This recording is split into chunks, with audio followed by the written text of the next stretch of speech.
Very good morning to all of you. Now, today we will discuss the topic chemical properties of metal, which is of chapter metals and non-metals of class 10 chemistry. ठीक है, अभी हम लोग क्या discuss करेंगे? Chemical properties of metals. Physical property बता चुके हैं. केमिकल प्रॉपर्टीज में you have to show the reactions. Metal का रिएक्शन शो करना पड़ेगा. ठीक है, किसके साथ करना है? ऑक्सीजन के साथ मेटल का रिएक्शन, उसके बाद हाइड्रोजन के साथ उसका रिएक्शन, वाटर के साथ रिएक्शन. ये तीनों आपको पहले ही हम बता चुके हैं. Now we will discuss the reaction of metals with dilute acids. ठीक है, अभी इस वीडियो में आपको हम क्या बताएंगे कि मेटल डाइल्यूट एसिड के साथ कैसे रिएक्ट करता है. ठीक है, मेटल्स अबव हाइड्रोजन. ठीक है, ये this is the reactivity series. ये क्या है? रिएक्टिविटी सीरीज है. जो सबसे हाईली रिएक्टिव, जो सबसे ज्यादा रिएक्टिव मेटल है वो सबसे ऊपर में है. This is the most reactive. Potassium क्या है? Most reactive. So this is the activity series and platinum is the least reactive metal. ठीक है, ये क्या है? मोस्ट रिएक्टिव और this is least reactive metal से. अच्छा, इसके बीच में हम क्या किए? हाइड्रोजन को भी रखे हैं. क्यों रखे हैं?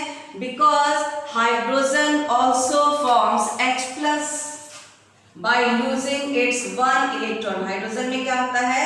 एक इलेक्ट्रॉन होता है and this loses this electron also. Hydrogen क्या करता है? ये इलेक्ट्रॉन लूज करके इलेक्ट्रोपॉजिटिव हो जाता है and forms H+ आयन. ठीक है, जो कि किसका प्रॉपर्टी है? मेटल का. इसलिए इसको हम रिएक्टिविटी सीरीज में रखते हैं. दूसरा कारण क्या है? अभी देखिए, आपको हम बताने जा रहे हैं मेटल का रिएक्शन डाइल्यूट एसिड के साथ. ध्यान रखेंगे, यहाँ पे जो एसिड लेना है वो डाइल्यूट हाइड्रोक्लोरिक एसिड HCl है और डाइल्यूट सल्फ्यूरिक एसिड H2SO4. दो एसिड लेंगे. कौन कौन सा? Dilute HCl and dilute H2SO4. Dilute hydrochloric acid and dilute sulphuric acid लेंगे. डाइल्यूट नाइट्रिक एसिड क्यों नहीं लेते हैं, इसका कारण हम आपको बताएंगे, इसके बाद आपको बताएंगे. ठीक है, तो जो रिएक्शन होगा, अब देखिए यहाँ पे हाइड्रोजन है. हाइड्रोजन के ऊपर जितना भी मेटल्स है, these metals are more reactive than this hydrogen. ठीक है, देख के समझ में आ रहा है. ये रिएक्टिविटी सीरीज है. ऊपर से सबसे ज्यादा रिएक्टिव, उसके बाद ये है, ऐसे करके डिक्रीज हो रहा है.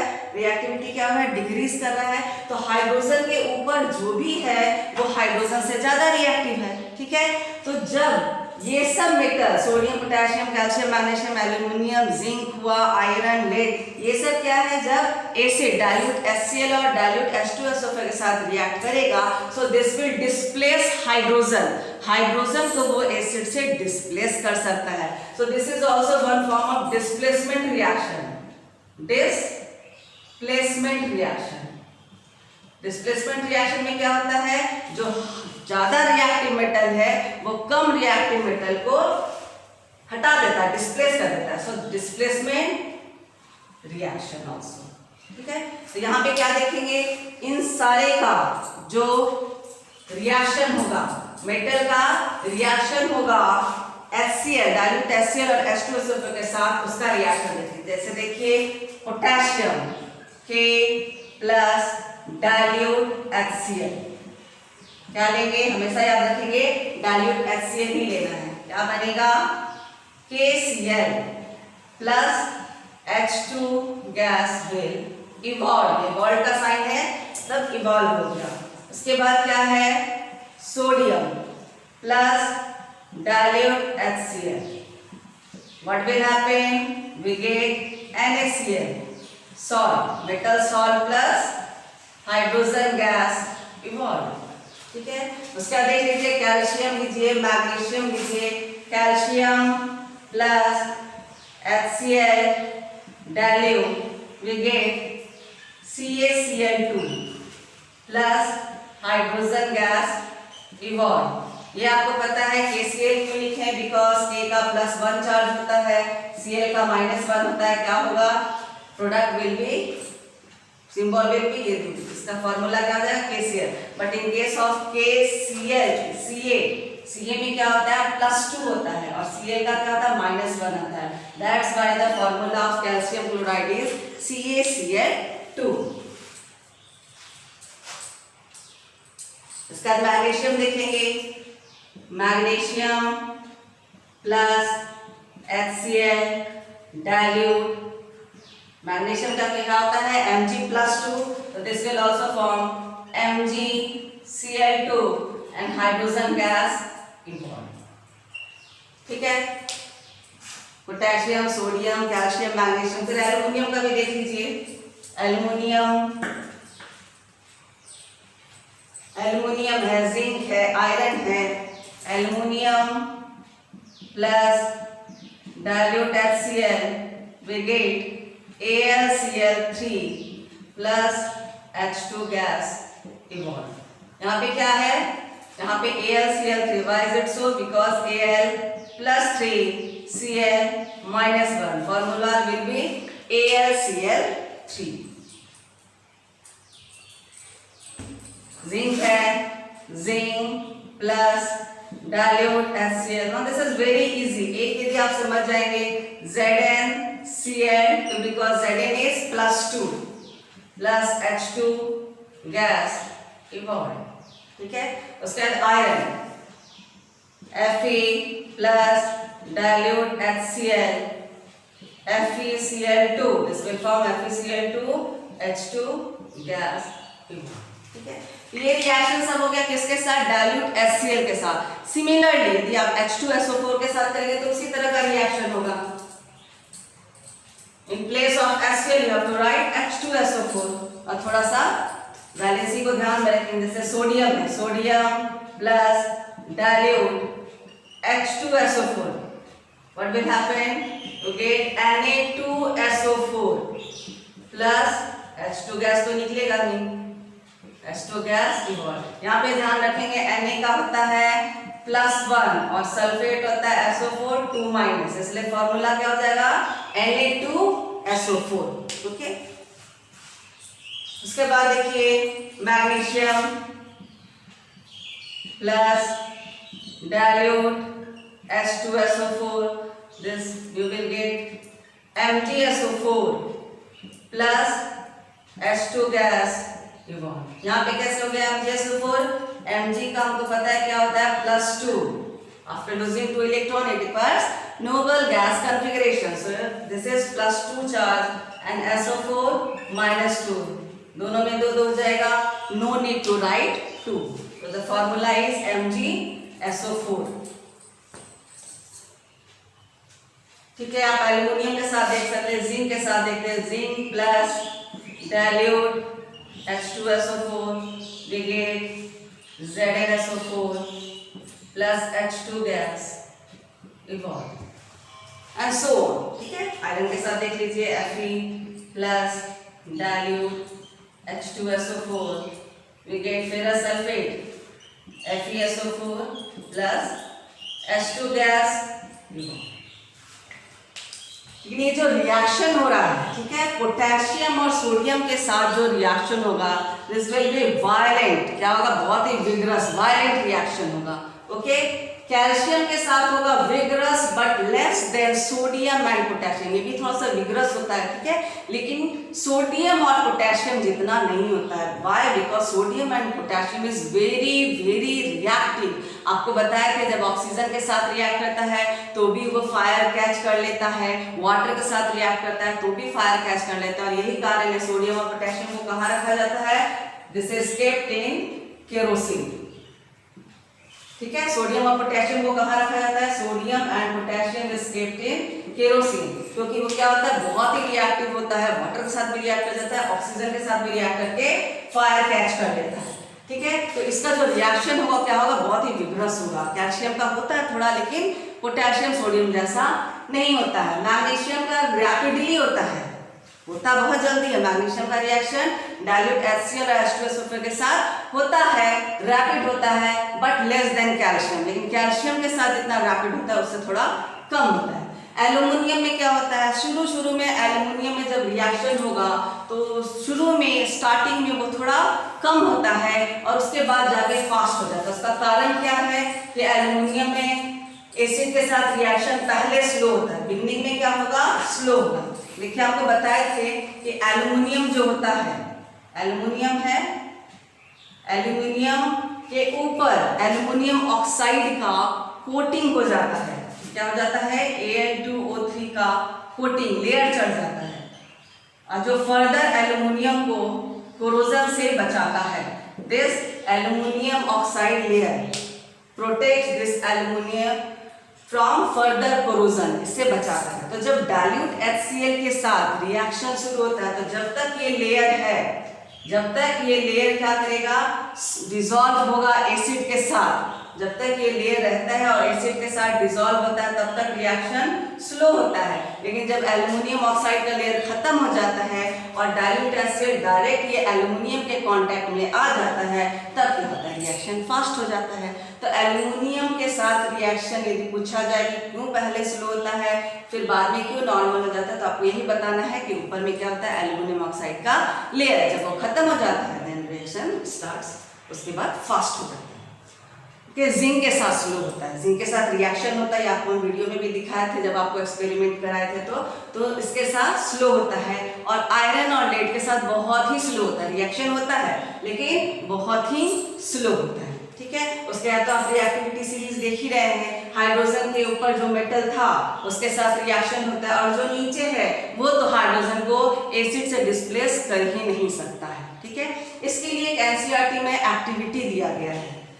एक्टिविटी में आपको क्या करना है, आपको टेस्ट ट्यूब लेना है। टेस्ट ट्यूब में क्या करना है, सब मेटल को थोड़ा थोड़ा डाल देना है। ठीक है, उसमें देखिए सोडियम और पोटेशियम नहीं लेंगे because this is very vigorous, बहुत ही डेंजरस हो जाएगा, तो सोडियम पोटेशियम को नहीं लेंगे। लेकिन उसके बाद का यदि कोई मेटल लेते हैं, सपोज कीजिए मैग्नीशियम लेते हैं, तो उसके ऊपर क्या होता है, मैग्नीशियम का लेयर चढ़ा हुआ रहता है। तो पहले सैंड पेपर से, कोई भी चीज ये टार्निश है तो उसको क्या करेंगे, पहले सैंड पेपर से रगड़ के उसको साफ सुथरा कर लेंगे, प्योर में ले आएंगे। उसके बाद उसको क्या करेंगे, टेस्ट ट्यूब में रखेंगे। टेस्ट ट्यूब में रखेंगे, उसमें डाइल्यूट HCl बहुत ही ध्यान से डालना है। जब भी एसिड का काम करेंगे बहुत ही ध्यान से, because acid is very corrosive in nature. क्या होगा, सब में डाइल्यूट HCl डालेंगे। ठीक है, और उसमें एक थर्मामीटर डाल देंगे। ठीक है, और रिएक्शन देखेंगे कि बबल कितना जल्दी बन रहा है और टेम्परेचर कितना राइज कर रहा है। तो सबके केस में हम लोग देखेंगे कुछ ना कुछ हो रहा है, किसी में ज्यादा हो रहा है, किसी में जैसे जैसे नीचे आएंगे कम होते जा रहा है। But in case of copper, copper के केस में हम क्या देखते हैं, नो बबल्स वेयर सीन। जब कॉपर में डाइल्यूट HCl डाले और थर्मामीटर को डाले, देखिए थर्मामीटर को इस तरह से डालना है कि इसका जो बल्ब है थर्मामीटर का मरकरी वाला पोर्शन है वो आपके एसिड में डूब जाए, तभी आपको टेम्परेचर पता चलेगा क्या चेंज हो रहा है। So in case of copper no bubbles we are seen, कोई भी बबल नहीं दिखा and the temperature also remained unchanged, और टेम्परेचर भी क्या हुआ, कोई भी उसमें चेंजिंग नहीं आया। तो ये जो एक्टिविटी है ये कंफर्म कर दिया कि कॉपर जो है डाइल्यूट HCl या डाइल्यूट H2SO4 के साथ रिएक्ट करता ही नहीं है।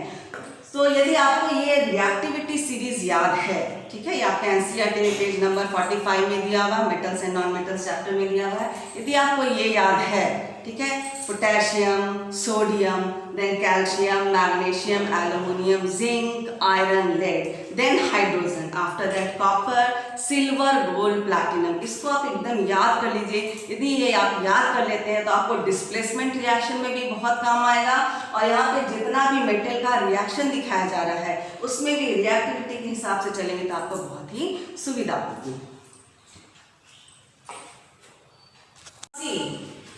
अभी आपको हम बताए थे कि डाइल्यूट H2SO4 और डाइल्यूट HCl के साथ रिएक्ट होता है, but it not reacts with metal. Dilute HNO3 के साथ रिएक्ट नहीं होता है, इसका कारण क्या है? Okay, now HNO3 which is nitric acid. Nitric acid is highly oxidizing agent. It is highly oxidizing agent. क्या हाईली ऑक्सीडाइजिंग एजेंट है? करता क्या है, आपको बताया जब मेटल डाइल्यूट HCl और H2SO4 के साथ रिएक्ट करता है तो क्या चीज का इवोल्यूशन होता है? हाइड्रोजन गैस का।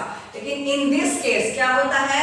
हाइड्रोजन गैस जो इवॉल्व होना चाहिए उसका क्या हो जाता है? Oxidation, because this is highly oxidising agent. Oxidising agent मतलब जो ऑक्सीजन प्रोवाइड करे, तो वो क्या करता है? जो हाइड्रोजन गैस निकलना चाहिए उसको क्या करता है? ऑक्सीडाइज कर देता है। This oxidizes this hydrogen and this converts into H2O. So in place of hydrogen gas we get water. और क्या होता है? इसमें जो बचा है नाइट्रोजन पोर्शन, नाइट्रोजन ऑक्साइड, सारा क्या हो जाता है? रिड्यूस हो जाता है। ऑक्सीडाइजिंग एजेंट है, दूसरे को ऑक्सीजन दे देता है और खुद क्या हो जाता है? It reduces to nitrogen oxide, nitrogen dioxide, nitrogen N2O। ये क्या होता है? हाइड्रोजन को ऑक्सीडाइज कर देता है और खुद क्या हो जाता है? रिड्यूस हो जाता है। ठीक है, और यही कारण है कि जो डाइल्यूट HNO3 है उसका रिएक्शन सारे मेटल के साथ नहीं हो पाता है, but it can react with magnesium and manganese. लेकिन मैग्नीशियम और मैग्नीज के साथ इसका रिएक्शन होता है, लेकिन उसमें क्या करना पड़ेगा? इसको बहुत ही डाइल्यूट लेना पड़ेगा, वेरी डाइल्यूट। सो C1 रिएक्शन मैग्नीशियम के साथ देख लीजिए। मैग्नीशियम के साथ यदि HNO3 नाइट्रिक एसिड लेते हैं जो कि वेरी डाइल्यूट नहीं लेके इसको क्या लेंगे? वेरी डाइल्यूट यदि लेते हैं, then the reaction will proceed. तब क्या होगा? रिएक्शन होगा। What will happen? MgNO3 whole twice. इसमें क्या आपको मिलेगा? MgNO3 whole twice and hydrogen gas. इस केस में आपको हाइड्रोजन गैस मिल जाएगा। So now what is this formula? Mg का होता है +2, नाइट्रेट का आपको पता है क्या होता है? NO3 minus. तो what will be the formula? 2 यहाँ आ जाएगा, 1 यहाँ आ जाएगा and the formula is magnesium nitrate MgNO3 whole twice. इसी तरह मैग्नीज भी रिएक्ट करता है। तो ये बहुत ही एक अच्छा क्वेश्चन है कि जब डाइल्यूट HCl और डाइल्यूट H2SO4 के साथ मेटल रिएक्ट करता है तो HNO3 के साथ क्यों नहीं करता है, और एक क्वेश्चन यदि करता है तो कौन सा मेटल करता है और किस तरह से करता है, किस कंडीशन में करता है। तो आपको लिखना होगा वेरी डाइल्यूट कंडीशन में मैग्नीज और मैग्नीशियम के साथ HNO3 नाइट्रिक एसिड रिएक्ट करता है। One more thing is there which is very important, aqua regia. What is this? Aqua, ये है क्या? This is also named as royal water. Actually में होता क्या है?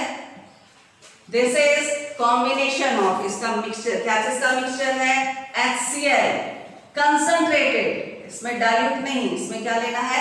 Concentrated and nitric acid HNO3 concentrated. इन दोनों को मिलाना है और रेशियो क्या होना चाहिए? 3:1। 3 पार्ट क्या चीज का रहेगा? कंसंट्रेटेड, हाईली कंसंट्रेटेड, कुछ डाइल्यूशन नहीं रहेगा उसमें। Concentrated hydrochloric acid and 1 part is concentrated nitric acid. इन दोनों को जब मिक्स करेंगे so this is known as aqua regia और नोन एज रॉयल वाटर। ये क्या होना चाहिए? Freshly prepared, freshly prepared. Aqua regia is very very reactive. ये इतना ज्यादा रिएक्टिव है कि ये गोल्ड प्लैटिनम को भी डिसॉल्व कर लेता है। गोल्ड और प्लैटिनम जो कि नेटिव स्टेट में पाया जाता है, नोबल गैस, नोबल एलिमेंट्स कहलाया जाता है, नोबल मेटल कहलाता है, फिर भी क्या होता है? ये इतना हाईली रिएक्टिव होता है कि ये गोल्ड और प्लैटिनम को भी डिसॉल्व कर लेता है, जो कि यदि अकेला HCl कंसंट्रेटेड HCl लेंगे उसमें भी गोल्ड डिसॉल्व नहीं होगा, यदि अकेला कंसंट्रेटेड नाइट्रिक एसिड लेंगे उसमें भी गोल्ड डिसॉल्व नहीं होता है। लेकिन यदि एक्वा रिजिया बना दिया गया, मतलब 3:1 के रेशियो में ले लिया गया, तब क्या होता है? This can dissolve gold even platinum. ठीक है। Now very important property of aqua regia, it is very corrosive। तो पता चल ही गया जब गोल्ड और प्लैटिनम को भी डिसॉल्व कर देता है, it means it is very very corrosive। Fuming liquid, ठीक है। जो भी कंसंट्रेटेड होगा उसको यदि आप कभी देखे हैं या फिर हाई क्लासेस में देखेंगे उसमें से यदि टेस्ट ट्यूब में एसिड है तो वेपर आपको नजर आते रहेगा। क्या होता है? फ्यूमिंग, उसमें से फ्यूम्स निकलते रहता है। So these are fuming liquids, liquid form में है, कंसंट्रेटेड है, लिक्विड फॉर्म में है। And it can even dissolve gold and platinum, जो अभी आपको बताया कितना ज्यादा कोरोसिव है, तो it can even dissolve gold और प्लैटिनम को भी ये डिसॉल्व कर देता है। So this is all about reaction of metals with dilute acid. Acid के साथ होता है, नाइट्रिक एसिड के साथ नहीं होता। सारा ही क्वेश्चन बहुत ही इंपॉर्टेंट है। Now in next video you must see my next videos में हम आपको क्या बताएंगे, reaction of metals with metal salt solution, ठीक है ना। दूसरे मेटल का जो सॉल्यूशन बनता है सॉल्ट के साथ, उसके साथ कोई मेटल कैसे रिएक्ट करता है। For that you must see my next video.